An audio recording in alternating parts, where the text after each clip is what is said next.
പിതാവും പുത്രനും പരിശുദ്ധരുമായ സത്യ ദൈവത്തിൻ്റെ തിരുനാമത്തിൽ ആമേൻ. കഴിഞ്ഞ വീഡിയോയിൽ നമ്മൾ ചർച്ച ചെയ്തത് സഭയുടെ സത്യവിശ്വാസമായ ട്രൂ ക്രിസ്റ്റോളജിയായ ഡയഫിസിറ്റിസവും സെവേറിയൻ ക്രിസ്റ്റോളജിയായ മിയാഫിസിറ്റിസും തമ്മിലുള്ള താരതമ്യ പഠനമായിരുന്നു.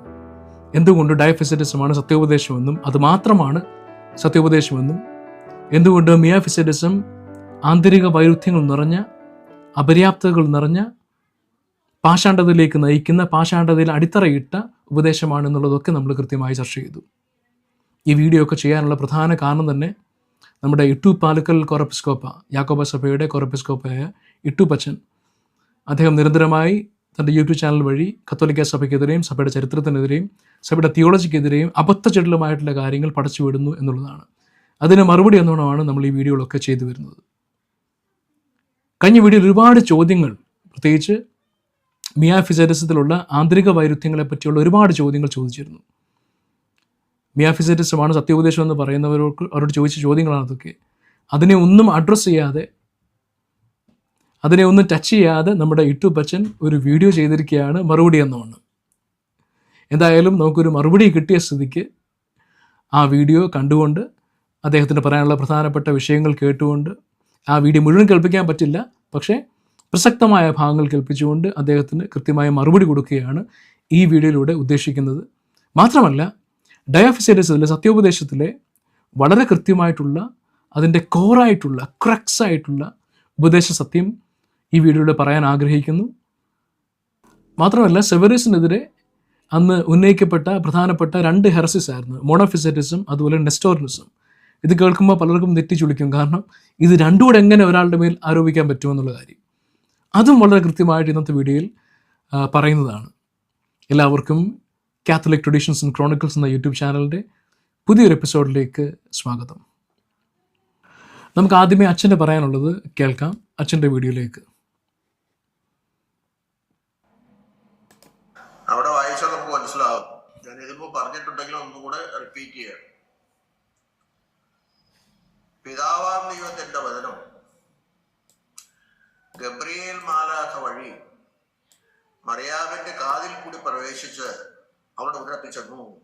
അപ്പോൾ തന്നെ പരിശുദ്ധാത്മാവിന്റെ ആവാസം മൂലം മറിയാമിന്റെ ശരീരവും രക്തവും ഈ ദൈവത്വത്തോട് ചേർന്നു. ഏതിലെ ദൈവത്വം? വചനത്തിലെ ദൈവത്വത്തോട് മറിയാമിന്റെ ശരീരവും രക്തവും, അതായത് മറിയാമിന്റെ മനുഷ്യത്വം ഈ ദൈവത്വത്തോട് ചേർന്ന് ഒരിക്കലും വേർപിരിയാതെ ഇന്നും എന്നും എപ്പോഴും സ്ഥിതി ചെയ്യുന്നു. പരിശുദ്ധാത്മാവിന്റെ ശക്തി പോലാണ്. പരിശുദ്ധാവ് നിന്നിൽ ആവശ്യിക്കും. നീ ഗർഭം ധരിച്ചൊരു പുത്രനെ പ്രസവിക്കും. ഗർഭം ധരിക്കണമെങ്കിൽ ശരീരത്തിന്റെ രക്തത്തിൽ നിന്നും ഈ ദൈവത്വത്തിലേക്ക് മനുഷ്യത്വം സംയോജിപ്പിക്കപ്പെടണം. ദൈവത്വം എന്ന് പറയുമ്പോൾ പിതാവിന്റെ വചനമാണ് ഗബ്രിയേൽ മാലാഖ വഴി പ്രവേശിച്ചത്. വചനമാണല്ലോ. പുത്രൻ വചനമാണ്, പുത്രന്റെ ആത്മാവാണ്. പക്ഷെ ഇവിടെ ജനം ധരിക്കാൻ ആഗ്രഹിച്ചപ്പോൾ ആ വചനം, പിതാവിന്റെ വചനമാണ് പുത്രൻ, ആ വചനം മറിയാമിന്റെ കാതിൽ കൂടി പ്രവേശിച്ച ആളുടെ ഉദരത്തിൽ ചെന്ന്, വാർത്തായിട്ട് പറഞ്ഞാൽ അപ്പോൾ ഒരു ഭ്രൂണമായി മറിയാമിന്, ആ ഭ്രൂണത്തിൽ നിന്ന് ശരീരവും രക്തവും, അതായത് മറിയാമിന്റെ മനുഷ്യത്വം ഈ വചനത്തിന്റെ ദൈവത്വവുമായി ഒരിക്കലും വേർപിരിയാത്ത വിധം സംയോജിപ്പിക്കപ്പെട്ടു. ഇതാണ് ഞങ്ങളുടെ വിശ്വാസം. നീ ഗർഭം ധരിച്ചൊരു പുത്രനെ പ്രസവിക്കും, അവൻ യേശുവിന്റെ പേരിടണം, അവൻ അച്ഛൻ പറയുന്നത് കൃത്യമായിട്ട് കേട്ടല്ലോ. ഇത് കേട്ടിട്ട് ചിരിക്കണോ കരയണോ എന്നുള്ളതാണ് എൻ്റെ സംശയം. യാക്കോബ സഭയുടെ ഒരു കോറപ്പിസ്കോപ്പയാണ് ഇത്തരത്തിലുള്ള അബദ്ധങ്ങൾ പറയുന്നത് എന്നുള്ളതാണ്.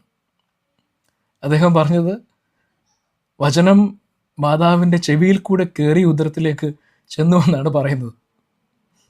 എവിടെ നിന്നാണ് ഇദ്ദേഹത്തിന് ഈ ഐഡിയ കിട്ടിയത്? അത് ആക്ച്വലി മാറപ്രേമിൻ്റെ ചില പോയറ്റിക് റൈറ്റിങ്സിനകത്തിൽ അത്തരത്തിലൊരു കാര്യം പറയുന്നുണ്ട്. കവിത ആകുമ്പോൾ നമുക്കറിയാമല്ലോ, ബിംബകൽപ്പന അതുപോലെ തന്നെ കവി ഭാവനയൊക്കെ നിറഞ്ഞു നിൽക്കുന്നതായിരിക്കും. അതിനെയൊക്കെ ട്രൂ തിയോളജി ആയിട്ടോ അല്ലെങ്കിൽ അതിനെയൊക്കെ ബയോളജിക്കൽ ഇവൻറ്റ്സ് ആയിട്ടോ എംബ്രിയോളജി ആയിട്ടോ ഒക്കെ തെറ്റിദ്ധരിച്ചാൽ പിന്നെ ഇത്തരത്തിലുള്ള അബദ്ധങ്ങൾ എഴുന്നള്ളിക്കുക എന്നുള്ളതാണ്. അപ്രേം പിതാവ് തൻ്റെ പോയട്രിയിലൂടെ ഉദ്ദേശിച്ച് എത്ര മാത്രമേ ഉള്ളൂ. അതായത് വിശ്വാസം കേൾവിയാലും കേൾവി ദൈവത്തിൻ്റെ വചനത്താലും വരുന്നു എന്നൊക്കെയുള്ള വാക്യശകലങ്ങളൊക്കെ ഉണ്ടല്ലോ. അതുപോലെ വിശ്വാസത്താൽ മാതാവ് പുത്രൻ തമ്പുരാനെ തന്നിലേക്ക് സ്വീകരിച്ചു എന്നുള്ള ഒരു കാര്യമാണ് അവിടെ ബേസിക്കലി ഉദ്ദേശിക്കുന്നത്. ലിറ്ററലി ചെവി കൂടെ കയറി അകത്തോട്ട് പോയി എന്നൊക്കെയുള്ള വിഷയമല്ല. അതിനെയാണ് ഇദ്ദേഹം ലിറ്ററലി യാക്കോബായ സഭയുടെ വിശ്വാസമാണ്, സത്യവിശ്വാസമാണെന്നൊക്കെ പറഞ്ഞുകൊണ്ട് ഇത് അവതരിപ്പിക്കുന്നത്. ഇനി അതിൻ്റെ പ്രധാനപ്പെട്ട വിഷയത്തിലേക്ക് വരാം. ഇവിടെ ഇദ്ദേഹം പറയുന്നത് വചനം മാതാവിൻ്റെ ചെവിയിൽ കൂടി കയറി ഉദരത്തിലേക്ക് ചെന്നിട്ട് മാതാവിൻ്റെ ശരീരവും രക്തവുമായിട്ട് സംയോജിച്ചു എന്നാണ് അവിടെ പറയുന്നത്. അതായത് ഇൻകാർണേഷൻ അവിടെ നടന്നു എന്നാണ് പറയുന്നത്. അപ്പോൾ മാതാവിൽ നിന്ന് ഹ്യൂമൻ നേച്ചർ സ്വീകരിച്ചു എന്നാണ് ബേസിക്കലി പറയുന്നത്. അതിനെ അദ്ദേഹം രണ്ടാമത് പറയുമ്പോൾ ഒന്നുകൂടി പറയുന്നുണ്ട്. അതായത് ശരീരം രക്തം എന്നുള്ളത് ഭ്രൂണമായി, ആ ഭ്രൂണം ദൈവവചനമായിട്ട് സംയോജിച്ചു എന്നാണ് അദ്ദേഹം കൃത്യമായിട്ട് പറയുന്നത്. ഇതുതന്നെയാണ് സെവറിയസ് പഠിപ്പിച്ച പാഷാണ്ഡ ഉപദേശം. നമുക്കതിൻ്റെ ബാക്കി ഭാഗം കൂടി കേൾക്കാം. ഇത് അച്ഛൻ്റെ വേർഷൻ ആണെങ്കിൽ അടുത്തായിട്ട് അച്ഛൻ വായിക്കുന്നത് നമ്മുടെ കണിയാമ്പറമ്പിൽ കൊറപ്പിസ്കോപ്പ് അച്ഛൻ്റെ പുസ്തകത്തിൽ നിന്നും അദ്ദേഹം എഴുതിയിരിക്കുന്ന കാര്യമാണ്. അതാണ് കൃത്യമായിട്ട് അദ്ദേഹം പറയുന്നത്. അതുകൂടെ നമുക്കൊന്ന് കേൾക്കാം. തന്റെ ദൈവ സ്വഭാവം ഭേദപ്പെട്ട് മനുഷ്യ സ്വഭാവമായി തീരുകയോ, മനുഷ്യ സ്വഭാവം ഭേദപ്പെട്ട് ദൈവ സ്വഭാവമായി തീരുകയോ, തമ്മിൽ സമ്മിശ്രപ്പെടുകയോ, കൂടിക്കലർന്ന് വേറൊരു വസ്തുവായി തീരുകയോ, ഒന്നിനാൽ ഒന്ന് നശിച്ചു പോവുകയോ ചെയ്യാതെ ദൈവത്വവും മനുഷ്യത്വവും എന്ന രണ്ട് സ്വഭാവങ്ങൾ ഒരിക്കലും വേർപിരിയാത്ത പ്രകാരം ദൈവത്വത്തിന്റെയും പാപമൊഴിയെ മനുഷ്യത്വത്തിന്റെയും പൂർണ്ണ ലക്ഷണങ്ങളോട് കൂടി യോജിപ്പിക്കപ്പെടുകയും ചെയ്തു. ഈ യോജിപ്പ് മഹാ അത്ഭുതമാകുന്നു. കൊലോസ്യർ 2:9, എബ്രായർ 2:9, തീത്തോസ് 2:13, 1 തീത്തോസ് 3:16, എബ്രായർ 1:2. ഇത്രയും പറയുന്നതൊന്നും കുഴപ്പമില്ല. കാരണം കാൽസിഡോണിൽ പറഞ്ഞിരിക്കുന്ന, നമ്മൾ ഓൾറെഡി കഴിഞ്ഞ ദിവസം ഡിസ്കസ് ചെയ്ത വിഷയങ്ങൾ തന്നെ ഇവർ റീട്രേറ്റ് ചെയ്ത് എഴുതുന്നതാണ് ഇതൊക്കെ. പക്ഷേ അത് കഴിഞ്ഞിട്ട് ഇതെല്ലാം പറഞ്ഞിട്ട് ഈ പറയുന്ന മിംഗ്ലിംഗ് ഇല്ല, മിക്സിംഗ് ഇല്ല, ഇതെല്ലാം പറഞ്ഞിട്ട് പിന്നെ പറയും ഒറ്റ ഒരു നേച്ചറാണെന്ന് പറയുകയും ചെയ്യും. പക്ഷേ ആ വിഷയത്തിലേക്കല്ല ഞാൻ വരുന്നത്. നിങ്ങളെ ശ്രദ്ധയെ ആകർഷിക്കാൻ ആഗ്രഹിക്കുന്നത് മറ്റൊരു വിഷയത്തിലേക്കാണ്. അച്ഛൻ മുമ്പേ പറഞ്ഞതിൻ്റെ ബാക്കിപത്രം ഇവിടെയുണ്ട്, അത് നമുക്കൊന്ന് കേൾക്കാം. ഈ നിർവചനങ്ങളൊക്കെ വായിച്ചാൽ അതിന്റെ വ്യാഖ്യാനം ശരിക്കും പഠിച്ചാൽ മനസ്സിലാവും അവന് ദൈവത്വം മനുഷ്യത്വവും യോജിച്ചിരിക്കുകയാണ്. അതൊരിക്കലും വേർപിരിക്കാനും സാധ്യമല്ല. യോജിപ്പിന്റെ ശേഷം രണ്ട് സ്വഭാവങ്ങളായോ രണ്ട് ക്രൂമാകളായോ, ക്രൂമൻസ് ആളുകൾ, യേശുവിൽ ഒരാളും ഒരു സ്വഭാവമെന്ന ശരിയായ വിശ്വാസം, ഞങ്ങളുടെ വിശ്വാസം. അപ്പൊ യോജിപ്പിന്റെ ശേഷം രണ്ട് സ്വഭാവങ്ങളായോ രണ്ട് ക്രൂമാകളായോ വേർതിരിക്കപ്പെടാവുന്നതല്ല. എന്നാലോ ഇതാണ് ഇതിൻ്റെ പ്രധാനപ്പെട്ട പോയിന്റ് എന്നുള്ളതാണ്. യോജിപ്പിന് ശേഷം രണ്ട് സ്വഭാവങ്ങളായോ അല്ലെങ്കിൽ രണ്ട് ന്യൂമകളായോ നിലനിൽക്കുകയില്ലെന്നുള്ളതാണ് പറയുന്നത്. അതിൻ്റെ അർത്ഥം യോജിപ്പിന് മുമ്പ് രണ്ട് സ്വഭാവങ്ങളുണ്ടായിരുന്നു, രണ്ട് ന്യൂമകളുണ്ടായിരുന്നു എന്നുള്ളത് തന്നെയാണ്. അതുതന്നെയാണ് അച്ഛൻ കുറച്ച് മുമ്പേ അച്ഛൻ്റെതായ രീതിയിൽ അച്ഛൻ അത് പ്രസൻറ്റ് ചെയ്തത്. അതായത് ദ വേർഡ് ഓഫ് ഗോഡ് മറിയത്തിൻ്റെ ചെവി കൂടെ കയറി ഉദരത്തിലേക്ക് ചെന്ന് മറിയത്തിൻ്റെ ശരീരവും രക്തവും അതിൽ നിന്നും ഉണ്ടായ ആ ഭ്രൂണമായിട്ട് സംയോജിച്ചു. ദ വേർഡ് ഓഫ് ഗോഡ് സംയോജിച്ചു. അവിടെയാണ് ഇൻകാർണേഷൻ എന്നുള്ളതാണ് അദ്ദേഹം പറഞ്ഞത്. അതേ കാര്യം തന്നെയാണ് ഇവിടെ പറഞ്ഞിരിക്കുന്നത്. അതായത് ഈ ഇൻകാർണേഷന് ശേഷം രണ്ട് സ്വഭാവവുമില്ല, രണ്ട് ന്യൂമകളുമില്ല എന്നുള്ള വിഷയം. അപ്പോൾ അതിനു മുമ്പ് രണ്ട് സ്വഭാവവും രണ്ട് ന്യൂമകളും, രണ്ട് ഹൈപ്പോസ്റ്റാസിസ് അല്ലെങ്കിൽ രണ്ട് പേഴ്സൺസ് ഉണ്ടായിരുന്നു എന്ന് തന്നെയാണ് ഇവരുടെ സത്യവിശ്വാസം. നമ്മളെ സംബന്ധിച്ച് അത് പാഷാണ്ഡ ഉപദേശമാണ്. അതുതന്നെയാണ് അച്ഛൻ അതിനകത്തിലും പറയുന്നത്. അതായത് ആദ്യമേ ഒരു ഭ്രൂണം ദൈവവചനമായിട്ട് സംയോജിക്കുന്നു. ആ ഭ്രൂണം എന്നുള്ളത് എന്താണ്? ഒരു പേഴ്സണാണ്, ഒരു ഹൈപ്പോസ്റ്റാസിസ് ആണ്, ഹ്യൂമൻ ഹൈപ്പോസ്റ്റാസിസ് ആണ്. ആ ഹ്യൂമൻ ഹൈപ്പോസ്റ്റാസിസ് ഡിവൈൻ ഹൈപ്പോസ്റ്റാസിസുമായിട്ട് സംയോജിക്കുന്നു, ഹൈപ്പോസ്റ്റാറ്റിക് യൂണിയനിലേക്ക് വരുന്നു. അങ്ങനെയാണ് ഇൻകാർണേഷൻ സംഭവിക്കുന്നതാണ് ഇവർ പഠിപ്പിക്കുന്നത്. ഇത് അച്ഛൻ്റെ മാത്രം പ്രശ്നമല്ല, അല്ലെങ്കിൽ കണിയമ്പറമ്പിൽ കൊറപ്പിസ്കോപ്പയുടെ പ്രശ്നമല്ല. ഇത് ഇവരെ പഠിപ്പിച്ചിരിക്കുന്നത് സെവറിയോസ് തന്നെയാണ്. സെവറിയോസ് വളരെ കൃത്യമായിട്ട് തൻ്റെ റൈറ്റിങ്സിൽ ബിഫോർ ഇൻകാർണേഷൻ രണ്ട് ഹൈപ്പോസ്റ്റാസിസ് ഉണ്ട് എന്ന് തന്നെയാണ് പഠിപ്പിച്ചത്. നമ്മളെ സംബന്ധിച്ച് അതൊരു പാഷാണ്ഡ ഉപദേശമാണ്. കാരണം രണ്ട് ഹൈപ്പോസ്റ്റാസിസ് ഉണ്ട് എന്ന് വന്നാൽ, ഒരു ഹ്യൂമൻ ഹൈപ്പോസ്റ്റാസിസ് ഉണ്ട് എന്ന് വന്നാൽ അത് നെസ്റ്റോറിനിസമാണ്. നെസ്റ്റോറിനിസത്തിൽ പറയുന്നത് 2 ഹൈപ്പോസ്റ്റാസിസ് ഉണ്ടായിരുന്നു. ഇൻകാർണേഷന് ശേഷവും 2 ഹൈപ്പോസ്റ്റാസിസ് ആയിട്ട് തന്നെ നിലനിൽക്കുന്നു എന്നുള്ളതാണ്. 2 വ്യക്തികൾ എന്നുള്ള നിലയിലാണ്.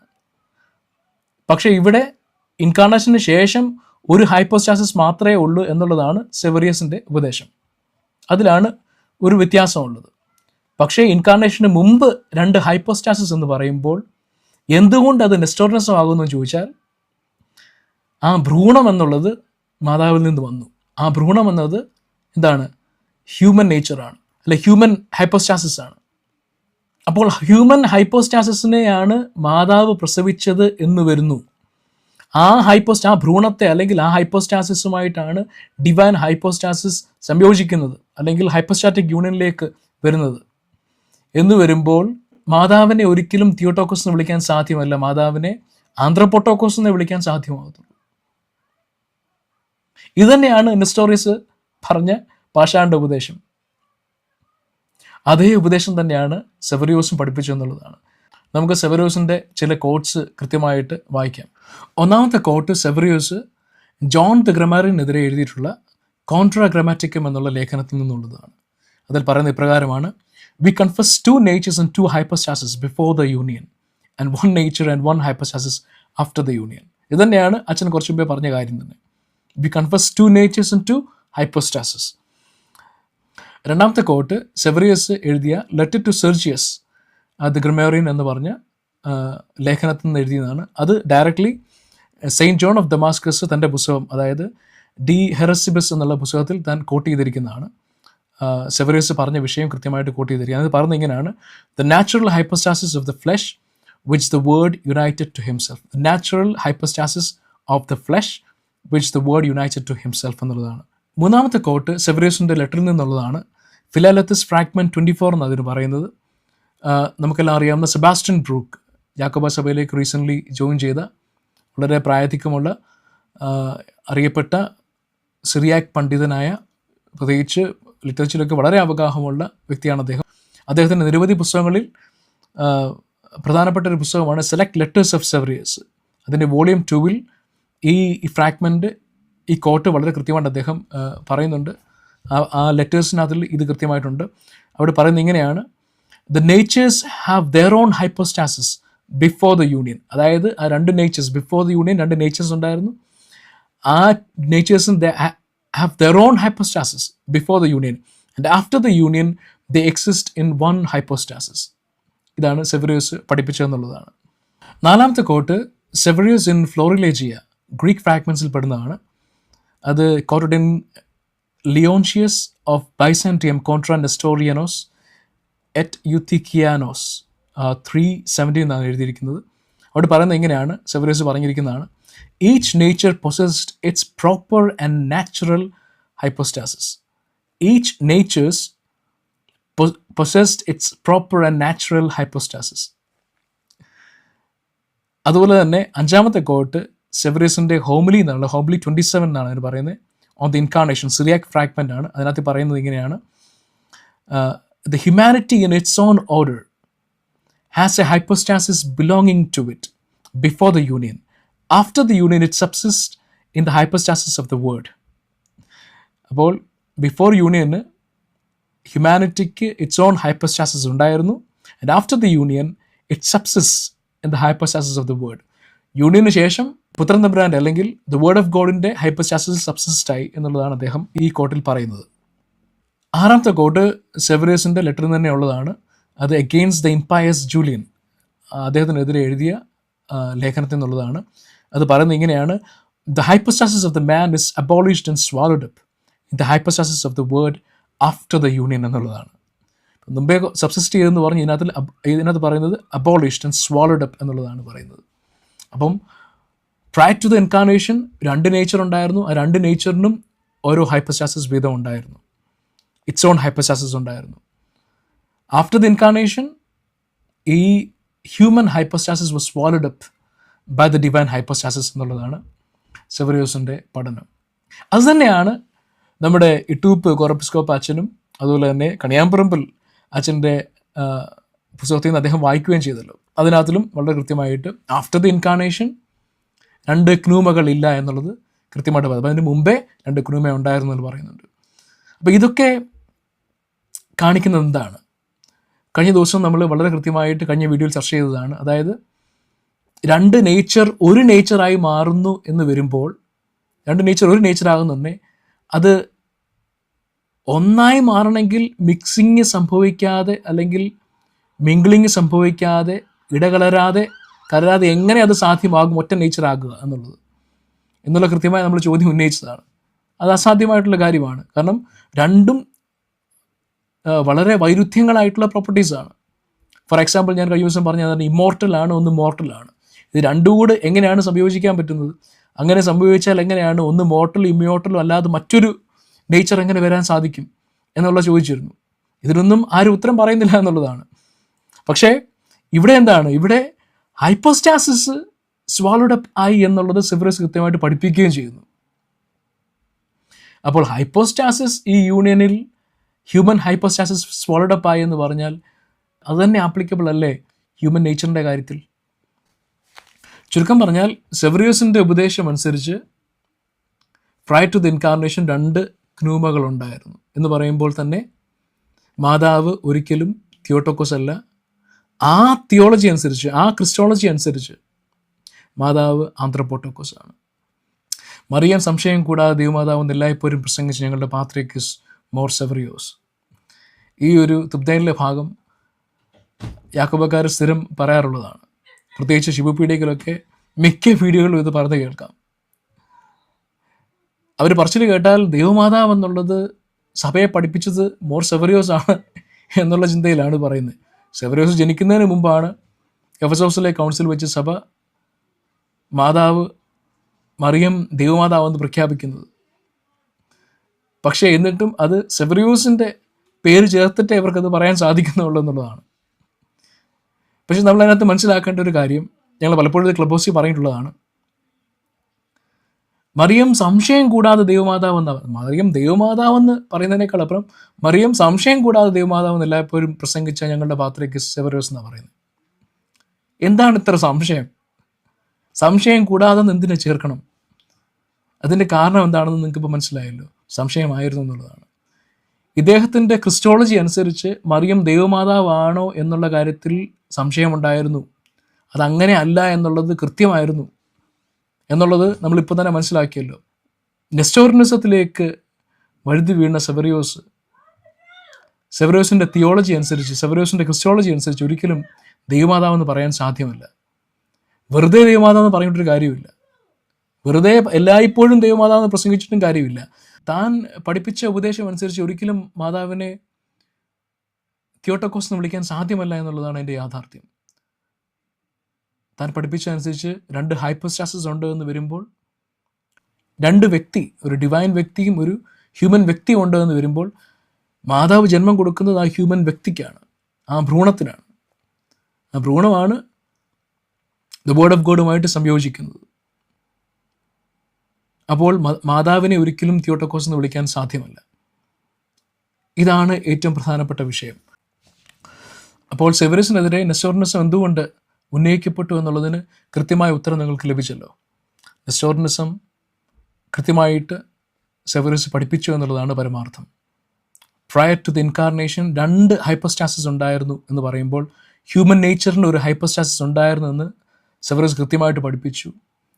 അങ്ങനെ വരുമ്പോൾ മാതാവ് ഒരിക്കലും തിയോട്ടോക്കോസ് അല്ല, ആന്ത്രപ്പോട്ടോക്കോസ് ആണ്. വെറുതെ തിയോട്ടോക്കോസ് എന്ന് പറഞ്ഞാൽ തിയോട്ടോക്കോസ് ആകുകയില്ല. ക്രിസ്റ്റോളജി വെച്ച് കൃത്യമായിട്ട് അത് നിർവഹിച്ച് പറയണം. അത് ആ വിഷയത്തിൽ സെവറിയോസ് പരാജയപ്പെട്ടു എന്നുള്ളതാണ്. അപ്പോൾ വെറുതെ തിയോട്ടോക്കോസ് എന്ന് പറഞ്ഞ് സംശയം കൂടാതെ എല്ലായ്പ്പോഴും ദൈവമാതാവെന്ന് പറഞ്ഞു നടന്നിട്ടും പ്രസംഗിച്ചിട്ടും കാര്യമില്ല എന്നുള്ളതാണ്. തിയോളജിയിലേക്ക് അല്ലെങ്കിൽ ക്രിസ്റ്റോളജിയിലേക്ക് വരുമ്പോൾ എന്ത് സംഭവിച്ചു? അവിടെ യഥാർത്ഥത്തിൽ മാതാവ് തിയോട്ടോക്കോസ് അല്ല, മാതാവ് ആന്ത്രപ്പോട്ടോക്കോസ് ആയി എന്നുള്ളതാണ്. 2 ഹൈപ്പോസ്റ്റാസിസ്, 2 ക്നൂമകൾ ഉണ്ട് എന്ന് പറയുമ്പോൾ തന്നെ പാഷാന്റെ ഉപദേശത്തിലേക്ക് സെവറിയോസിൻ്റെ ഉപദേശം പുൽകുന്നവരും വീണു പോയിരിക്കുന്നു എന്നുള്ളതാണ്.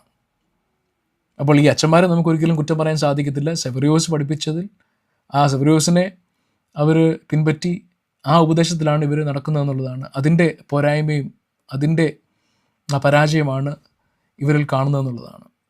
എന്താണ് സത്യവിശ്വാസം എന്നുള്ളത് കൂടി നമുക്ക് പരിശോധിക്കേണ്ട ആവശ്യമുണ്ട്.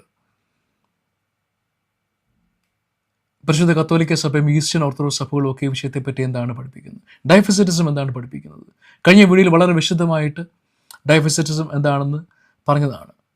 എന്നാൽ അതിൻ്റെ ക്രക്സിലേക്ക് ഒന്നുകൂടി നമുക്ക് കടന്നു ചെല്ലാം. Who is a person of our lord Jesus Christ? യേശു ക്രിസ്തു ആരാണ്? യേശു ക്രിസ്തു തന്നെ തൻ്റെ ശിഷ്യന്മാരോട് ചോദിച്ചൊരു ചോദ്യമാണിത്. ഞാൻ ആരെന്ന് നിങ്ങൾ പറയുന്നു? ആ ചോദ്യത്തിൽ പലരും ഇടറിപ്പോയി എന്നുള്ളതാണ്.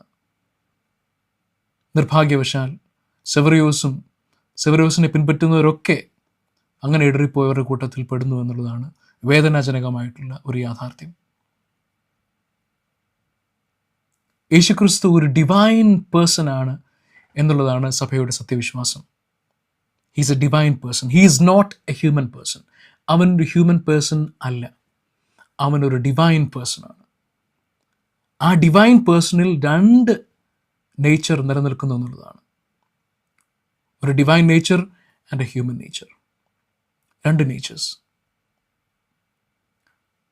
അതായത് പുത്രൻ തമ്പുരാൻ മനുഷ്യാവതാരത്തിൽ ഒരു ഹ്യൂമൻ നേച്ചർ തന്നിലേക്ക് അസ്യൂം ചെയ്തു എന്നുള്ളതാണ് സത്യവിശ്വാസം. ഒരു ഹ്യൂമൻ നേച്ചറാണ് തന്നിലേക്ക് അസ്യൂം ചെയ്തത്, നോട്ട് എ ഹ്യൂമൻ പേഴ്സൺ. പൂർണ്ണ മനുഷ്യത്വവും പൂർണ്ണ ദൈവത്വവും തന്നിൽ നിലനിൽക്കുന്നു എന്നുള്ളതാണ്. ഡിസ്റ്റിങ്റ്റീവ്ലി നിലനിൽക്കുന്നു എന്നുള്ളതാണ്. ഹൈപ്പർസ്റ്റാറ്റിക് യൂണിയനിൽ അത് ഒന്നായിരിക്കുന്നു എന്നുള്ളതാണ്. ആ രണ്ട് നേച്ചറും ഹൈപ്പർസ്റ്റാറ്റിക് യൂണിയനിൽ നിലനിൽക്കുന്നു എന്നുള്ളതാണ് സത്യവിശ്വാസം. അങ്ങനെ മാത്രമേ യേശുക്രിസ്തു പൂർണ്ണ ദൈവവും പൂർണ്ണ മനുഷ്യനുമാണെന്ന് നമുക്ക് പറയാൻ സാധിക്കുകയുള്ളൂ. But that person is a divine person. കാരണം there is only one hypostasis, ഒരു ന്യൂമ മാത്രം. രണ്ട് പേഴ്സണിൽ ഒറ്റ പേഴ്സണേ ഉള്ളൂ.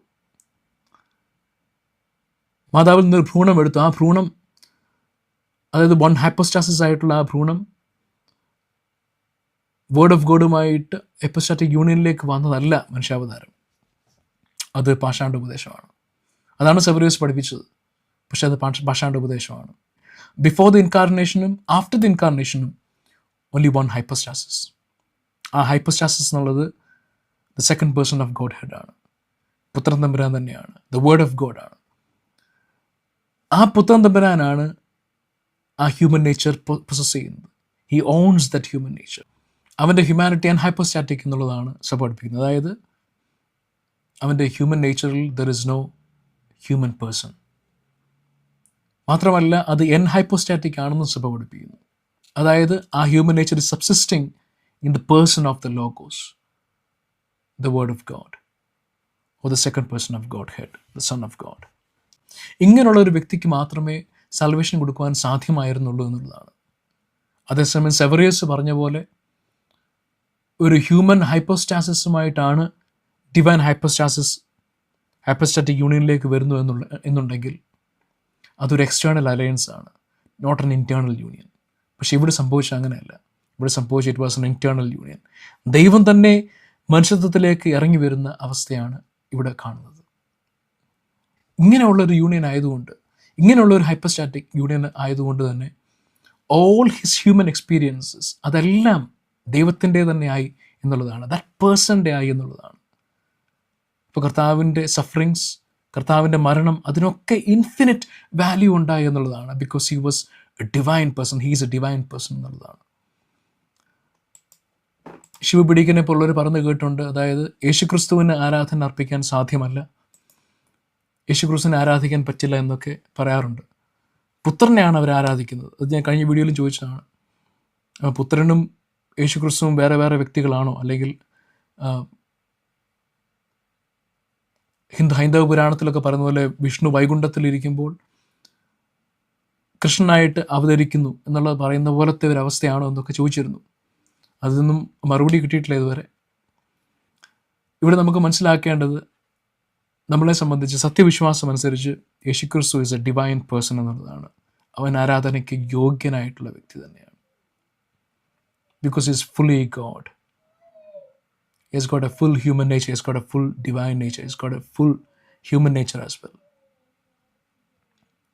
ആ ഹ്യൂമൻ നേച്ചറിൽ പാപം ഒഴികെ നമ്മളെപ്പോലെ തന്നെ എല്ലാ തരത്തിലും പരീക്ഷിക്കപ്പെട്ടു എന്നുള്ളതാണ്.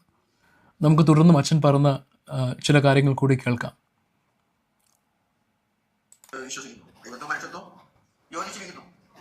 പക്ഷേ ഒരു കാര്യത്തിൽ വ്യത്യാസമുണ്ട്. അദ്ദേഹം പറയും എല്ലാ സംഗതിയും യോജിച്ചിട്ടുണ്ട്, പക്ഷെ ഇച്ഛ, ദൈവത്തിന്റെ ഇച്ഛയും മനുഷ്യന്റെ ഇച്ഛയും യേശുവിൽ വേർതിരിഞ്ഞു നിൽക്കുകയാണ് എന്നാണ് അദ്ദേഹം പറയുന്നത്. അപ്പൊ ചില കാര്യങ്ങളിൽ യോജിച്ചിരിക്കും, ചില കാര്യങ്ങളിൽ വേർതിരിച്ചിരിക്കും എന്ന് പറഞ്ഞാൽ അത് പൂർണ്ണ യോജിപ്പല്ല. അപ്പൊ യോജിച്ചിരിക്കുകയല്ല എന്നാണ് അതിന്റെ അർത്ഥം. കാര്യം ഒരു പാർട്ടിൽ മാത്രമേ ഉള്ളൂ. പക്ഷെ എല്ലാ ഘടകത്തിലും ദൈവത്വവും മനുഷ്യത്വവും യോജിച്ചിരിക്കുന്നു എന്ന് തന്നെയാണ് യാക്കോബായ സഭയുടെ വിശ്വാസം. ഈ ഒരെണ്ണത്തിൽ, അതായത് ഇച്ഛ, വിൽ, വിൽ, അതില് ദൈവത്തിന്റെ ഇച്ഛയും മനുഷ്യന്റെ ഇച്ഛയും വേർതിരിഞ്ഞു നിൽക്കുന്നു എന്നാണ് അദ്ദേഹം പറയുന്നത്. അത് ശരിയായ ഉപദേശമല്ല. കുറച്ച് യോജിക്കുക, കുറച്ച് വേർതിരിഞ്ഞു നിൽക്കുക, ഒരിക്കലും അംഗീകരിക്കണം. കാര്യം ഒരു ഭാഗമുണ്ടായിരിക്കും. യേശുക്രിസ്തുവിലെ 2 വില്ല് വേർതിരിഞ്ഞ് നിൽക്കുന്നു എന്ന് ഞാൻ പറഞ്ഞു എന്നാണ് അച്ഛൻ പറയുന്നത്. അങ്ങനെ ഒരു കാര്യം ഞാൻ പറഞ്ഞിട്ടേ ഇല്ല. നിങ്ങൾ എൻ്റെ വീഡിയോ പോയി കേൾക്കുക. അച്ഛൻ കേട്ടതിൻ്റെ കുഴപ്പമാണ്. 2 വില്ലുണ്ട് എന്നുള്ളത് വളരെ കൃത്യമായിട്ട് പറഞ്ഞിട്ടുണ്ട്. അതാണ് സത്യവിശ്വാസം. പക്ഷേ അത് രണ്ടും വേർതിരിഞ്ഞ് നിൽക്കുന്നു എന്നൊരു കാര്യം പറഞ്ഞിട്ടില്ല. പക്ഷേ 2 വില്ലുണ്ട് എന്നുള്ളത് നമുക്ക് കൃത്യമായി മനസ്സിലാക്കാവുന്ന ഭാഗങ്ങളുണ്ട്. അതിനകത്തിൽ ഒന്ന് ഞാൻ കൃത്യമായിട്ട് പറഞ്ഞിരുന്നു. അത് ഗത്സമന തോട്ടത്തിലെ കാര്യമാണ്. അവിടെ കർത്താവ് പറയുന്നുണ്ട്, കഴിയുമെങ്കിൽ ഈ പാനപാത്രം ഇതിൽ നിന്ന് നീക്കണമേ, എന്നാലും എൻ്റെ ഇഷ്ടമല്ല നിൻ്റെ ഇഷ്ടം അത്രേ. അപ്പോൾ അവിടെ എന്താണ്, കർത്താവിൻ്റെ ഇഷ്ടം അവിടെയുണ്ട്. യേശു കർത്താവിൻ്റെ ഇഷ്ടം അവിടെ കാണുന്നുണ്ട്. അത് അവൻ്റെ ഹ്യൂമാനിറ്റിയിലുള്ള, അവൻ്റെ വില്ലിലുള്ള ഇഷ്ടമാണ് എന്നുള്ളതാണ് ഞാൻ പറഞ്ഞത്. പക്ഷേ അത് ആ വില്ല് എന്നുള്ളത് it is in cooperation with the divine will എന്നുള്ളതും കൃത്യമായിട്ട് പറഞ്ഞു. ഒരിക്കലും അത് വേർപിരിഞ്ഞിരിക്കുകയല്ല, അല്ലെങ്കിൽ ഒരു വില്ലിലും ഒരാഗ്രഹവും മറ്റൊരാൾ വേറൊരു ആഗ്രഹം എന്നുള്ള നിലയിൽ വേർതിരിഞ്ഞ് പോകുന്ന ഒരു ഇഷ്ടമല്ല അത്. ഇറ്റ് ഈസ് ഇൻ കോപ്പറേഷൻ എന്നുള്ളതാണ്. പക്ഷേ അവിടെ നമ്മൾ കൃത്യമായിട്ട് കാണുന്നത് പാപമല്ല അവിടെ നടക്കുന്നത്. അവിടെ നടക്കുന്നത് പ്രിസേർവിങ്, അല്ലെങ്കിൽ മരണം ഒഴിവാക്കുക. ഇവിടെയും പാപം എന്നൊരു കാര്യം വരുന്നില്ല. കാരണം അവിടെ കർത്താവ് എൻ്റെ ഇഷ്ടമല്ല എന്ന് പറഞ്ഞിട്ട് തൻ്റെ ഇഷ്ടം എന്താണ്, ആ പാനപാത്രം തന്നിൽ നിന്ന് നീക്കണമേ എന്നുള്ളതാണ്. അതെന്താണ്, ആ ഒരു മരണം, താൻ ഭരിക്കേണ്ടിയിരിക്കുന്ന ആ മരണം, അത് ഒഴിവാക്കുക എന്നുള്ള കാര്യമാണ് അവിടെ തൻ്റെ മാനുഷിക ഇച്ഛയിൽ അവിടെ പറയുന്നൊരു കാര്യം. അപ്പം അതൊരു പാപമായിട്ടുള്ളൊരു കാര്യമൊന്നുമല്ല. അതേസമയം അതിൽ താൻ സ്റ്റിക്ക് ഓൺ ചെയ്തിട്ട് ഡിവൈൻ വില്ലിൽ എന്താണ് ആഗ്രഹിക്കുന്നത്, പിതാവ് ആഗ്രഹിക്കുന്നത് നിൻ്റെ ഇഷ്ടം എന്നുള്ളത് ആ പാനപാത്രം പുത്രൻ കുടിക്കണമെന്നുള്ളതാണ്, അല്ലെ യേശു കർത്താവ് കുടിക്കണമെന്നുള്ളതാണ്. അപ്പോൾ അതിന്, ആ വില്ലിന് വിപരീതമായിട്ട് താൻ പ്രവർത്തിച്ചാൽ അത് പാപത്തിലേക്ക് വരുമെന്നുള്ളതാണ്. അതിലേക്ക് ഒരിക്കലും പോയിട്ടില്ല. കാരണം എന്താണ്, എന്നാൽ ഇവിടെ തന്നെ എൻ്റെ ഇഷ്ടമല്ല എന്ന് പറഞ്ഞ് തന്നെയാണ് പറയുന്നത്. എൻ്റെ ഇഷ്ടമല്ല നിൻ്റെ ഇഷ്ടം അത്രേ എന്ന് കൃത്യമായിട്ട് കർത്താവ് പറയുന്നത്. അപ്പം ഞാൻ വളരെ കൃത്യമായിട്ട് കഴിഞ്ഞ ദിവസം പറഞ്ഞ ഒരു പോയിൻ്റാണ്, he was tempted only to a point he could not sin എന്നുള്ളത് വളരെ കൃത്യമായിട്ട് ഞാൻ പറഞ്ഞതാണ്. അപ്പോൾ ടെംപ്റ്റേഷൻ, ട്രയൽസ് ആൻഡ് ടെംപ്റ്റേഷൻസ് ഒക്കെ കർത്താവിൻ്റെ ജീവിതത്തിൽ ഉണ്ടായിരുന്നു. പക്ഷേ not to an extent that he could sin. അവൻ്റെ പാപം ഒരിക്കലും ചെയ്യാൻ കഴിയുമായിരുന്നില്ല. കാരണം അവൻ ഈസ് എ ഡിവൈൻ പേഴ്സൺ. അവനിൽ ദൈവത്വമുണ്ട്. And the person who possesses, who operates that human nature is the second person of Godhead. അത് ഡിവൈൻ പേഴ്സൺ ആണ്. അതുകൊണ്ട് ഹി ക്യാൻ നെവർ സിൻ എന്നുള്ളതാണ്. അത് വളരെ കൃത്യമായിട്ട് പറഞ്ഞു. അപ്പോൾ ഇങ്ങനെ വേർതിരിഞ്ഞ് നിൽക്കുന്നതൊന്നും ഒരിക്കലും പറഞ്ഞിട്ടില്ല. 2 വില്ലുണ്ട്, ഡിസ്റ്റിങ്റ്റീവ്ലി നമുക്ക് മനസ്സിലാക്കാവുന്ന 2 വില്ലുണ്ടെന്നാണ് പറയുന്നത്. അപ്പം അച്ഛൻ ശ്രദ്ധിച്ച് കേൾക്കാത്തതിൻ്റെ കുഴപ്പമാണ് അവിടെ ഉള്ളത്. പ്രാർത്ഥിച്ചു, യേശു പ്രാർത്ഥിച്ചു, പിതാവെ കഴിയുമെങ്കിൽ ഈ പാനപാത്രം എങ്കിൽ നിന്ന് നീക്കരുത്. അത് അദ്ദേഹം പറയുന്നത് അത് മനുഷ്യത്വത്തിലാണ് പ്രാർത്ഥിച്ചത്. മനുഷ്യന്റെ ഇച്ഛയാണത്. ഇച്ഛയിലാണ് കർത്താവ് പ്രാർത്ഥിച്ചത്. കർത്താവ് പ്രാർത്ഥിച്ചതിനോട് ശരിയാണ്. കഴിയുമെങ്കിൽ ഈ പാനപാത്രം എന്നിൽ നിന്ന് നീക്കണമേ. പിതാവും പുത്രനും കൂടി തീരുമാനിച്ച കാര്യമാണ് ആദ്യം. മാലാഖമാരെ സൃഷ്ടിച്ചിട്ട് പാപം ചെയ്തു. മനുഷ്യനെ സൃഷ്ടിച്ചാൽ പാപം ചെയ്യും, ഒരു സംശയമില്ല. അപ്പൊ പുത്രൻ പറഞ്ഞു, ഞാൻ മനുഷ്യാവതാരം എടുത്ത് മരിച്ച് അവനെ രക്ഷിച്ചോളാം. അത് തൃത്വത്തിന്റെ തീരുമാനമാണ്. പിതാവ് അംഗീകരിക്കുന്നു. വാസ്തവത്തിൽ പിതാവിന്റെ മനസ്സിൽ വരുന്ന പുത്രൻ പറഞ്ഞു മാത്രമേ ഉള്ളൂ. പരിശുദ്ധ അംഗീകരിക്കുകയാണ്. അപ്പൊ പുത്രൻ നേരത്തെ അറിയാം ഞാൻ മരിക്കണം. പക്ഷെ എങ്കിലും ഈ വേദന അനുഭവിക്കുന്നത് ദൈവത്വത്തിലും മനുഷ്യത്വത്തിലും വേണം. അദ്ദേഹത്തിന്റെ സഭ ഏതായാലും വിശ്വസിക്കുന്നത് എനിക്കറിയില്ല. മനുഷ്യത്വത്തിൽ മാത്രമാണോ വേദന അനുഭവിച്ചത് എന്ന് പറഞ്ഞാൽ ശരിയാവില്ല. അതായത് അച്ഛൻ പറയുന്നത്, നേരത്തെ പുത്തൻ തമ്പുരാൻ ഇതൊക്കെ പ്ലാൻ ചെയ്തതാണ്, പിതാവും ട്രിനിറ്റി ഇത് പ്ലാൻ ചെയ്തതാണ്. പക്ഷേ ഈ ഭൂമിയിലേക്ക് വന്നപ്പോൾ എന്താണ്, വേദനയൊക്കെ അനുഭവിച്ചപ്പോൾ അതിന് ചെറിയൊരു സംശയം വന്നു, അല്ലെങ്കിൽ ഒരു വില്ലിൽ എന്തൊരു മാറ്റം വന്നെന്നാണ് അദ്ദേഹം പറയുന്നത്. അപ്പോൾ മാത്രമല്ല, ദൈവത്വത്തിലും മനുഷ്യത്വത്തിലുമാണ് എന്ന് ഡിസ്റ്റിങ്റ്റീവ്ലി പറയുന്നുണ്ട്. പക്ഷേ നിങ്ങളുടെ ഉപദേശം അനുസരിച്ച് അങ്ങനെ ഡിസ്റ്റിങ്റ്റീവ്ലി പറയാൻ പറ്റില്ല. ഒറ്റ ഒന്നേ ഉള്ളൂ, ഒരു നേച്ചറേ ഉള്ളൂ.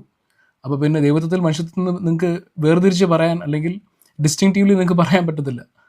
അത് നിങ്ങൾക്ക് പറയാൻ പറ്റാത്ത അവസ്ഥയിൽ അച്ഛൻ അങ്ങനെ എക്സ്പ്ലെയിൻ ചെയ്യുന്നതിനകത്തിൽ അർത്ഥമില്ല. അച്ഛനോട് മനസ്സിലാക്കേണ്ടത്, ട്രിനിറ്റിക്ക് ഒരു വില്ല് മാത്രമേ ഉള്ളൂ, പിതാവിനും പുത്രനും പരിശുദ്ധാത്മാവിനും ഒരു വില്ല് മാത്രമേ ഉള്ളൂ. അത് മനുഷ്യനായിട്ട് അവതരിച്ച് വന്നാലും ആ ഒരൊറ്റ വില്ല്, ഹ്യൂമൻ വില്ല് ഇല്ല എങ്കിൽ, ഹ്യൂമൻ നേച്ചറിൽ ആ ഒരു വില്ല് ഇല്ല എങ്കിൽ പിന്നെ കഷ്ടത അനുഭവിച്ചാൽ, എന്ത് വിഷമം വന്നെന്ന് പറഞ്ഞാലും ആ ഒരൊറ്റ വില്ലേ പാടുള്ളൂ. പാനപാത്രം താൻ കുടിക്കണമെന്നുള്ള കാര്യം മാത്രമേ പാടുള്ളൂ. പക്ഷേ ഇവിടെ അങ്ങനെയല്ല കാണുന്നത്. എൻ്റെ ഹിതമല്ല, എൻ്റെ ഹിതം അത്രേ, not my will but your will be done. പക്ഷേ ഇവിടെ എൻ്റെ ഹിതം എന്നുള്ളത് അത് വ്യത്യസ്തമായിട്ട് ഇവിടെ നിൽക്കുന്നു. പക്ഷേ പാപത്തിൽ താൻ പരീക്ഷിക്കപ്പെട്ടു പോയില്ല എന്നുള്ളത് വളരെ വ്യക്തമാണ്. ബിക്കോസ് എന്താണ്, നിൻ്റെ ഹിതം അത്രേ എന്നുള്ള കാര്യം കൃത്യമായിട്ട് പറയുന്നുണ്ട് അവിടെ. പക്ഷേ അവിടെ ഹിതം രണ്ടും, ഒന്ന് വേണ്ട, അല്ലെങ്കിൽ ഈ പാനപാത്രം നീക്കണമേ എന്ന് പറയുന്ന ഒരു ഹിതവുമുണ്ട്, ദൈവത്തിൻ്റെ ഹിതം ആ പാനപാത്രം കുടിക്കണമെന്നുള്ള ഹിതവുമുണ്ട്. അത് വളരെ വ്യക്തമായിട്ട് ഈ വാക്യത്തിലുണ്ട്. ഈ വാക്യം എടുത്ത് മാറ്റാൻ പറ്റില്ലല്ലോ വെച്ചോ. അപ്പം ദൈവവചനത്തിൽ വളരെ കൃത്യമായിട്ട് ഇത് പറയുന്നുണ്ട്. അപ്പോൾ ഹ്യൂമൻ വില്ല് ഉണ്ടെന്നുള്ളത് വളരെ വ്യക്തമാണ്. അപ്പം കഷ്ടം അനുഭവിച്ചപ്പം പെട്ടെന്ന് ഒരു ചെറിയൊരു മനമാറ്റം പുത്രൻ തമ്പുരാന് വന്നു എന്നുള്ളതാണ് അച്ഛൻ വിചാരിക്കുന്നത്. ബാക്കി ഇവിടെ നമുക്ക് കേൾക്കാം. മറിയാം വഹിച്ചത് ദൈവവും മനുഷ്യനുമായ ഒരാളെയാണ്. ദൈവ മനുഷ്യനെയാണ് മറിയാം. പിന്നെ അച്ഛൻ പറഞ്ഞ മറ്റൊരു കാര്യം കൂടിയുണ്ട്. അതിനകത്തുള്ള അച്ഛൻ പറയുന്നത്, ദൈവത്വത്തിലും മനുഷ്യത്വത്തിലും കഷ്ടം അനുഭവിച്ചു എന്നുള്ളതാണ്. ദൈവത്വത്തിൽ കഷ്ടം അനുഭവിച്ചു, അല്ലെങ്കിൽ ദൈവത്വത്തിൽ വേദന അനുഭവിച്ചു എന്ന് പറയുന്നത് ഉപദേശമാണ് അച്ഛാ. കാരണം അത് ക്വാളിഫൈഡ് ആയിട്ടുള്ള സെൻസിൽ വേണം അത് ഉപയോഗിക്കാനുണ്ട്, ക്വാളിഫൈഡ് ആയിട്ടുള്ള അർത്ഥത്തിൽ വേണം അത് ഉപയോഗിക്കാനായിട്ട്. ഈ വേദന അനുഭവിക്കുന്നത് ദൈവത്വത്തിലും മനുഷ്യത്വത്തിലും വേണം. ദൈവത്തിന്റെ സഭ എങ്ങനെ വിശ്വസിക്കുന്നത് എനിക്കറിയില്ല. മനുഷ്യത്വത്തിൽ മാത്രമാണോ വേദന അനുഭവിച്ചത് എന്ന് പറഞ്ഞാൽ ശരിയാവില്ല. ദൈവത്വം സഫർ ചെയ്തു എന്നാണ് പറയുന്നത്, which is actually a heresy.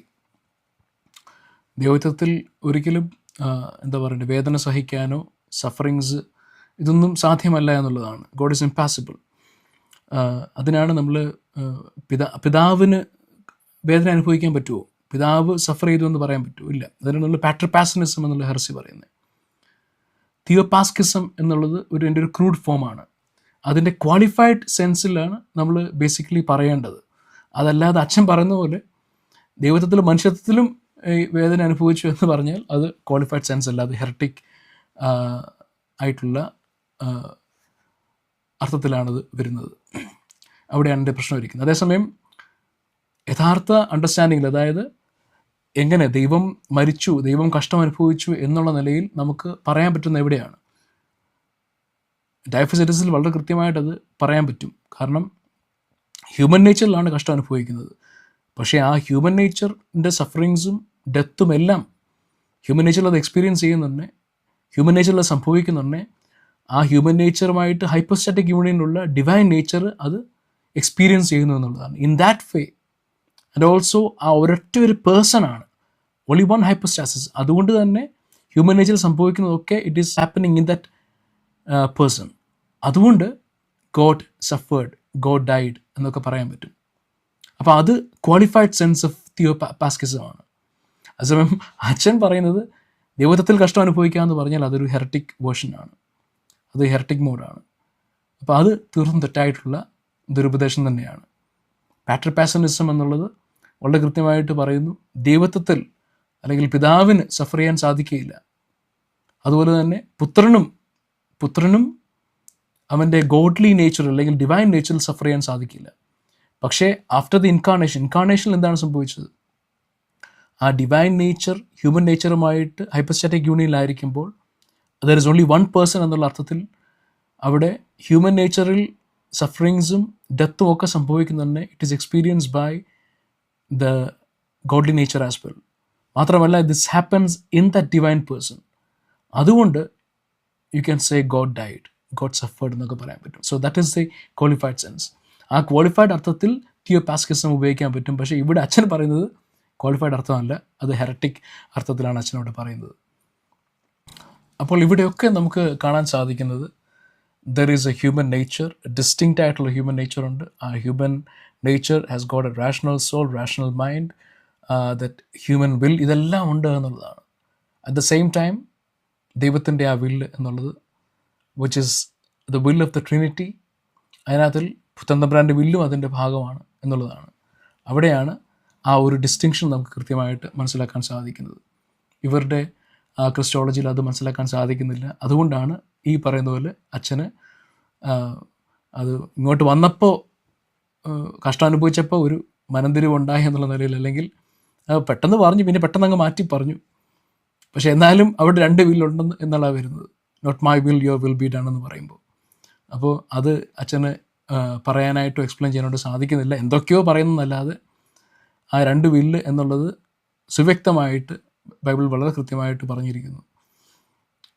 മാത്രമല്ല അച്ഛൻ ഡിവൈൻ നേച്ചറിൽ ദൈവത്തിന് കഷ്ടം അനുഭവിക്കാം എന്ന് പറയുന്നത് അത് പാട്രിപാസനിസം,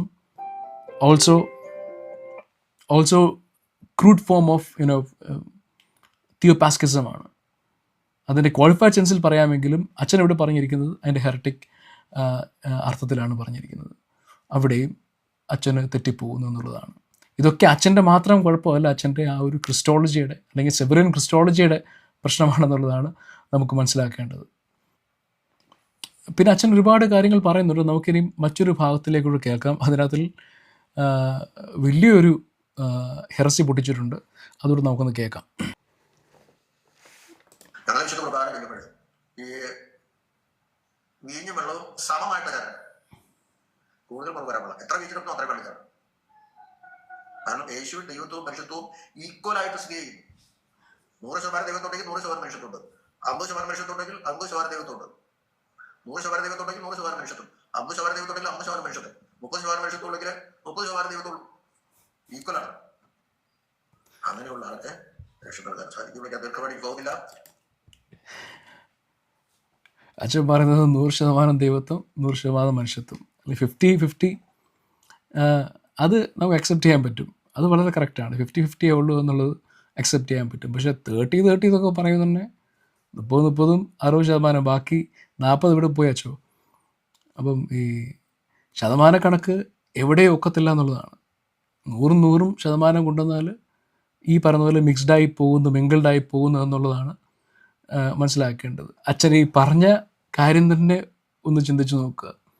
അച്ഛൻ പറഞ്ഞു, ഇത് അച്ഛൻ മാത്രം പറയുന്നതല്ല, ശിവപീഡികയിലൊക്കെ ഇത് പലപ്പോഴും അവരുടെ വീഡിയോകളിൽ പറഞ്ഞു കേട്ടിട്ടുണ്ട്. അതായത് കർത്താവിൻ്റെ മനുഷ്യത്വവും ദൈവത്വത്തെയും എങ്ങനെ ഒന്നായിരിക്കുന്നു എന്നതിനെ സൂചിപ്പിച്ചുകൊണ്ട് തന്നെ അവർ ട്രഡീഷനിൽ കുർബാനയിൽ വീഞ്ഞും വെള്ളവും ഒരേപോലെ തന്നെ ചേർക്കുന്നു എന്നുള്ളതാണ് പറയുന്നത്. ഈ ഒറ്റൊരു അനലജി തന്നെ മതി നിങ്ങൾ പറയുന്നത് മോണോഫിസൈറ്റിസം ആണെന്ന് തെളിയിക്കാനായിട്ട്. ശിവപീഡികയിൽ ഇത് പലതവണ പറഞ്ഞിട്ടുണ്ട്. അതേ കാര്യം തന്നെ ഇപ്പം അച്ഛനും പറയുന്നുണ്ട്. ഇവരൊന്നും കുറ്റമല്ല ഇത്. ആക്ച്വലി ഇവരുടെ ട്രഡീഷനിൽ ഇവരുടെ പാരമ്പര്യത്തിൽ കിടക്കുന്ന കാര്യം തന്നെയാണ്. തെറ്റായിട്ടാണ് ഇവർ ഈ വിഷയമൊക്കെ പഠിപ്പിച്ച് വെച്ചിരിക്കുന്നത്. അതായത് വീഞ്ഞും വെള്ളമോട് കലരുമ്പോൾ എന്ത് സംഭവിക്കുന്നുണ്ട്? വീഞ്ഞും വെള്ളമോട് ചേർക്കുമ്പോൾ തന്നെ എന്ത് പറ്റും? മിക്സിങ് ആവുകയാണ്. അപ്പം മിക്സിങ് ഇല്ല എന്ന് പറയുന്നത് അത് വാസ്തവമല്ല എന്ന് നമ്മൾ പലപ്പോഴും പറഞ്ഞു. അത് തന്നെയാണ് ഇവർ പറഞ്ഞ അനലജി തന്നെ വളരെ വ്യക്തമാണ്. അതായത് മിക്സിങ് ഉണ്ട്.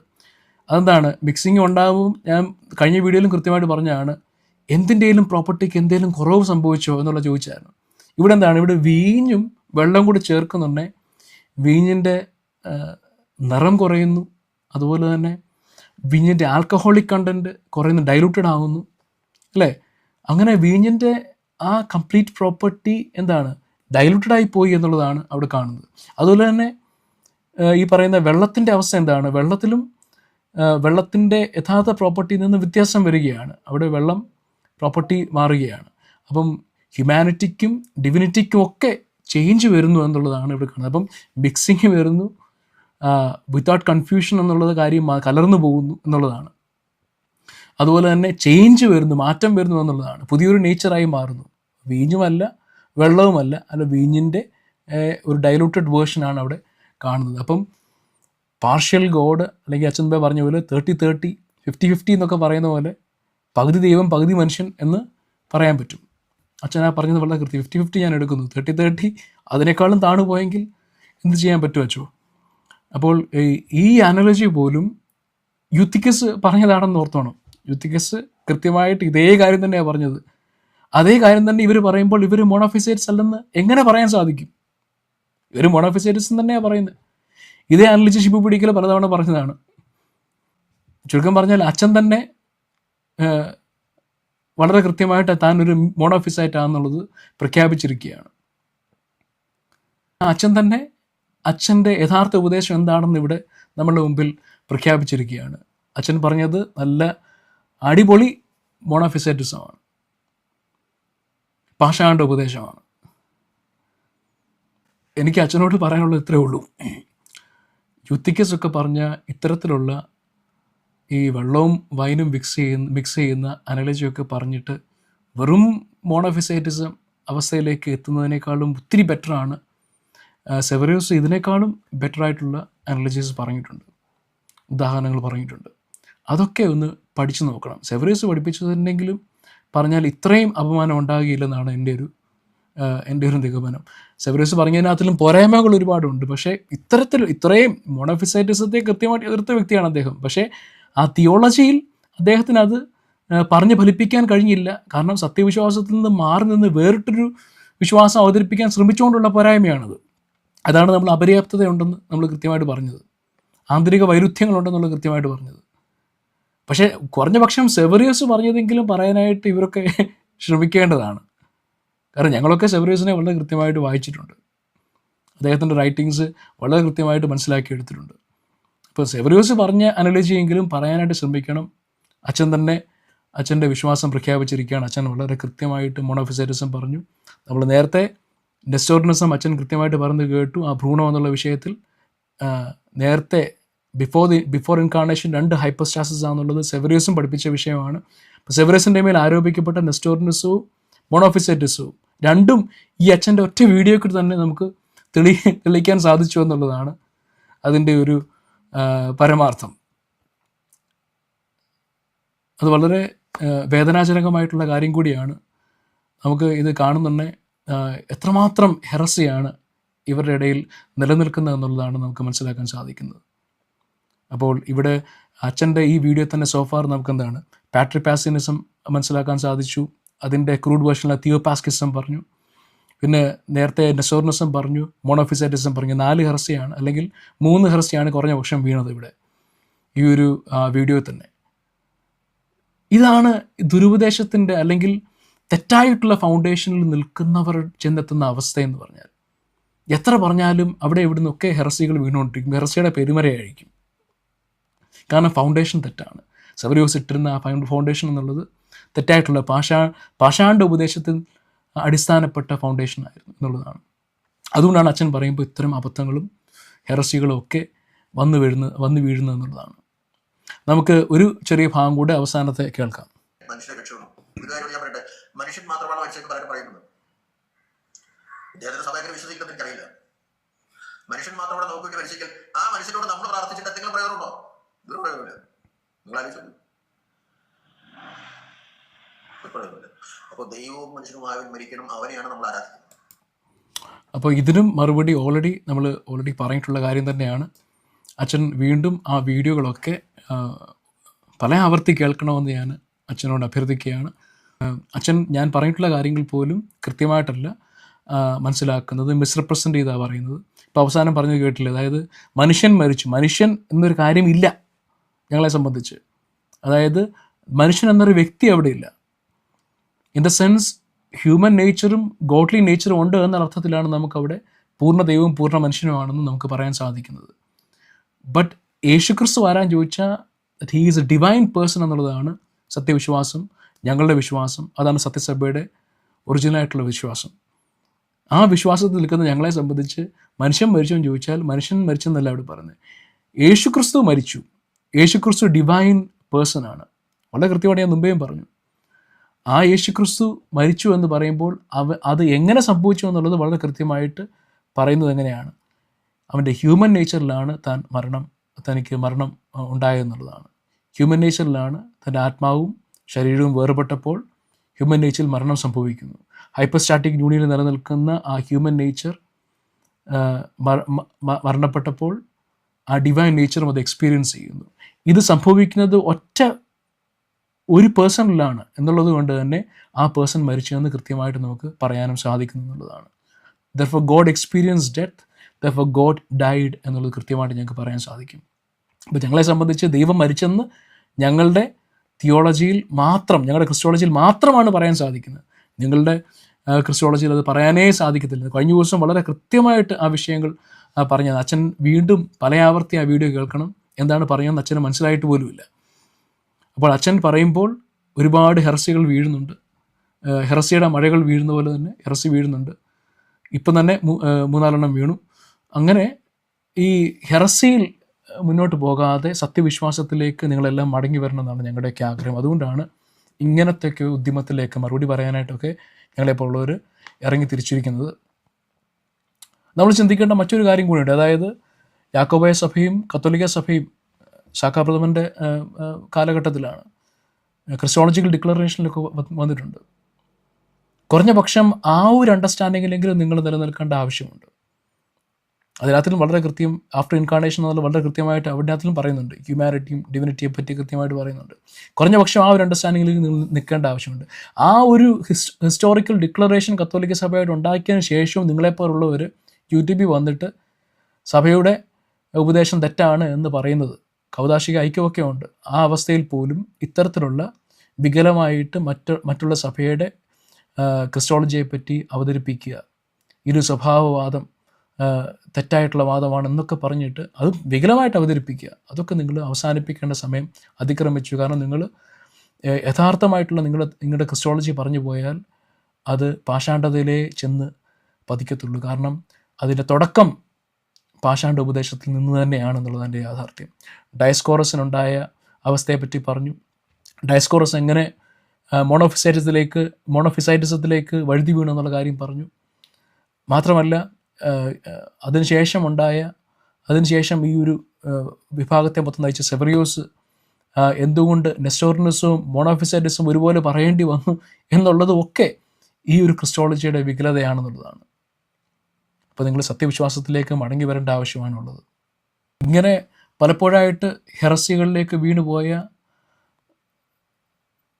സഹോദരങ്ങളെയൊക്കെ തിരിച്ച് സത്യവിശ്വാസത്തിലേക്ക് കൊണ്ടുവരാനുള്ള പരിശ്രമങ്ങളാണ് നാളുകളായിട്ട് കത്തോലിക്ക സഭ നടത്തുന്നത്. അതിൻ്റെയൊക്കെ ഭാഗമായിട്ട് തന്നെയാണ് ക്രിസ്റ്റോളജിക്കൽ ഡിക്ലറേഷൻ സാക്കാപ്രഥമൻ ബാബായിട്ടൊക്കെ ഉണ്ടായിരിക്കുന്നത് ജോൺ പോൾ രണ്ടാമൻ മാപ്പാപ്പയുടെ കാലഘട്ടത്തിൽ. അതേസമയം ഈസ്റ്റേൺ ഓർത്തഡോക്സുകാർ അത്തരത്തിലുള്ള ലീനിയൻസി നിങ്ങളോട് കാണിക്കുന്നില്ല എന്നുള്ളത് എൻ്റെ യാഥാർത്ഥ്യം. ഈസ്റ്റേൺ ഓർത്തഡോക്സുകാർ ഈ കാര്യത്തിൽ വളരെ റിജിഡ് മെൻറ്റാലിറ്റിയാണ്. കാരണം നിങ്ങൾ തെറ്റേറ്റു പറഞ്ഞ് തിരിച്ചു വരേണ്ടതാണ്. പക്ഷേ കത്തോലിക്ക സഭ കുറച്ചുകൂടി ലീനിയൻ്റ് ആണ്. ടെർമിനോളജിക്കൽ ഡിഫറൻസസും ലിംഗ്വിസ്റ്റിക് ഡിഫറൻസസും കൾച്ചറൽ വിഷയങ്ങളും പൊളിറ്റിക്സും ഇതെല്ലാം ചേർത്ത് ഒപ്പിച്ചെടുക്കാനായിട്ട് ഉള്ള നിങ്ങളെ അത്തരത്തിലേക്ക് തിരിച്ചു കൊണ്ടുവരാനുള്ള ഒരു താല്പര്യം കത്തോലിക്ക സഭയ്ക്കുണ്ട്. അതുകൊണ്ടാണ് ഇത്തരത്തിലുള്ള ക്രിസ്റ്റോളജിക്കൽ ഡിക്ലറേഷനൊക്കെ വന്നിരിക്കുന്നത്. അതേസമയം ഈസ്റ്റേൺ ഓർത്തഡോക്സ് അങ്ങനെ ഒരു വിട്ടുവീഴ്ച ഒരിക്കലും ചെയ്യുകയില്ല എന്നുള്ളതാണ്. ഏതായാലും കഴിഞ്ഞ വീഡിയോയിൽ നമ്മൾ പറഞ്ഞ മിയോഫിസിറ്റിസത്തിലുള്ള ആന്തരിക വൈരുദ്ധ്യങ്ങളെ പറ്റിയുള്ള ചോദ്യങ്ങൾക്കൊന്നും അദ്ദേഹം ഉത്തരം പറഞ്ഞില്ലെങ്കിൽ ഏതായാലും അച്ഛൻ ഈ മറുപടി വീഡിയോ ചെയ്ത് നന്നായി. കാരണം സെവേറിയസ് എന്താണ് യഥാർത്ഥമായിട്ട് പഠിപ്പിച്ചതെന്നുള്ള കാര്യവും അച്ഛൻ്റെ വായിൽ നിന്ന് തന്നെ, മാത്രമല്ല കണിയാമ്പറമ്പിൽ അച്ഛൻ്റെ പുസ്തകത്തിൽ നിന്നും അച്ഛൻ്റെ ഈ അനോറജിയിൽ നിന്നും ഒക്കെ വളരെ കൃത്യമായിട്ട് നമുക്ക് മനസ്സിലാക്കാനൊരു അവസരമുണ്ടായി എന്നുള്ളതാണ് അതിൻ്റെ ഒരു കാര്യം. അതിൽ വളരെ സന്തോഷമുണ്ട്. നമുക്ക് കൃത്യമായ ഉത്തരം കഴിഞ്ഞ ദിവസങ്ങളിൽ വീഡിയോകളിൽ ചോദിച്ച ചോദ്യങ്ങൾക്കൊന്നും മറുപടി അദ്ദേഹം പറഞ്ഞിട്ടില്ല. എന്നാൽ തന്നെ ഇത്തരത്തിലൊരു വീഡിയോ നമുക്ക് സമ്മാനിച്ച അച്ഛന് നന്ദി പറഞ്ഞുകൊണ്ട് ഈ വീഡിയോ അവസാനിപ്പിക്കുന്നു. അടുത്ത വീഡിയോയിൽ കഴിഞ്ഞ ദിവസം ഞാൻ പറഞ്ഞ പോലെ ഇത് പാർട്ട് 2 ആയിട്ടാണ് ഇപ്പോൾ വന്നത്. അടുത്ത വീഡിയോയിൽ നമ്മൾ പറയാൻ പോകുന്നത് സെവറിയോസിൻ്റെ യഥാർത്ഥ ചരിത്രത്തെ പറ്റിയാണ്. സെവറിയോസിന് വേണ്ടി ആ ഒരു എപ്പിസോഡ് നമ്മൾ ഡെഡിക്കേറ്റ് ചെയ്യുകയാണ്. ഈ ചാനൽ എല്ലാവർക്കും ഇഷ്ടമായെങ്കിൽ ലൈക്ക് ചെയ്യുക, ഷെയർ ചെയ്യുക, സബ്സ്ക്രൈബ് ചെയ്യുക. ഓൾസോ നിങ്ങൾക്ക് എന്തെങ്കിലും സംശയങ്ങളോ എന്തെങ്കിലും ക്ലാരിഫിക്കേഷനോ ഒക്കെ വേണമെങ്കിൽ കമൻറ്റ് ചെയ്യുക. പോസിറ്റീവായിട്ടും നെഗറ്റീവായിട്ടും ഒക്കെ കമൻറ്റ്സ് ചെയ്യാവുന്നതാണ്. ഞാൻ എല്ലാ കമൻറ്റുകൾക്കും ഞാൻ മറുപടി പറയാറുണ്ട്. മാത്രമല്ല അതിൽ വളരെ പ്രസക്തമായ കമൻറ്റുകളൊക്കെ വരുവാണെങ്കിൽ അതിന് മറുപടി വീഡിയോ ആയിട്ടും ചെയ്യാൻ ആഗ്രഹിക്കുന്നു. അതുകൊണ്ട് കഴിവതും എല്ലാവരും വീഡിയോസൊക്കെ ഷെയർ ചെയ്യുക. കാരണം ഒരുപാട് തെറ്റായിട്ടുള്ള പ്രചരണങ്ങൾ കത്തോലിക്ക സഭയ്ക്കെതിരെ യൂട്യൂബിലും സോഷ്യൽ മീഡിയയിലും ഒക്കെ നടക്കുന്നുണ്ട്. അതിനൊക്കെ കൃത്യമായ മറുപടി പറയാനായിട്ടാണ് ഈ ചാനൽ തന്നെ തുടങ്ങിയിരിക്കുന്നത്. എല്ലാവർക്കും നന്ദി, നമസ്കാരം.